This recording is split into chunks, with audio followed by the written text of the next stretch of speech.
So first of all అసలు ఒక స్టూడెంట్‌కి ఈ ట్రైనింగ్స్ అనేది, కోర్స్ ట్రైనింగ్స్ అనేది ఎందుకు అవసరం? ఎందుకనంటే 4 ఇయర్స్ ఆల్రెడీ సీఎస్‌సి చేసిన వాళ్ళకైతే అందులోనే ప్రోగ్రామ్స్ అన్నీ కూడా నేర్పిస్తూ ఉంటారు కదా! సో ఎక్స్‌ట్రాగా ఇక్కడ నేర్చుకోవాల్సిన అవసరం ఏముంటుంది?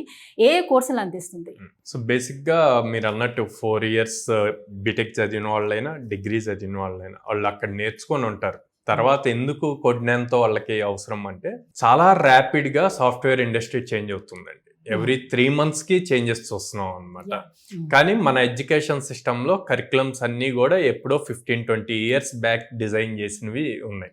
సో కాలేజెస్ వాళ్ళ ఎడ్యుకేషన్ సిస్టమ్ ప్రకారం చూసుకుంటే వాళ్ళు డిగ్రీ అవార్డ్ చేయడానికి, ఇంజనీరింగ్ అవార్డ్ చేయడానికి యూజ్ అవుతుంది. అలా అక్కడ ఆ స్టూడెంట్స్ పాస్ అవుట్ అయ్యాక వాళ్ళకి కంపల్సరీగా స్కిల్స్ అన్నవి అప్ స్కిల్ అవ్వాలి. సో ప్రోగ్రామింగ్ సాఫ్ట్వేర్ సైడ్ రావాలి అంటే సో అక్కడ కోడ్9 ప్లేస్ ద కీ రోల్ అనమాట. సో మనం ఏం చేస్తాము అంటే మా దగ్గరికి వచ్చినప్పుడు కౌన్సిలింగ్ లోనే అది ఎంత సింపుల్గా ఉంటుంది అన్నది చూపిస్తాం అనమాట. లైక్ మీకు ఒక స్టూడెంట్ వస్తే మళ్ళీ ఇంజనీరింగ్ లాగే ఉంటుంది. 4.5 అవర్స్ లైవ్ క్లాసెస్ ఉంటాయి, 2 అవర్స్ ప్రాక్టీస్ సెషన్ ఉంటుంది. ప్రాక్టీస్ సెషన్ అంటే ల్యాబ్ అనుకోండి. ఈ క్లాస్ రూమ్ లో ఒక కాన్సెప్ట్ మీద 2 ఎగ్జాంపుల్స్ చేపిస్తే అదే కాన్సెప్ట్ ని ప్రాక్టీస్ సెషన్ లో 6 to 10 ఎగ్జాంపుల్స్ మీద వర్క్ చేపిస్తారు. ఎలా డిఫరెంట్ గా రాయొచ్చు అన్నది.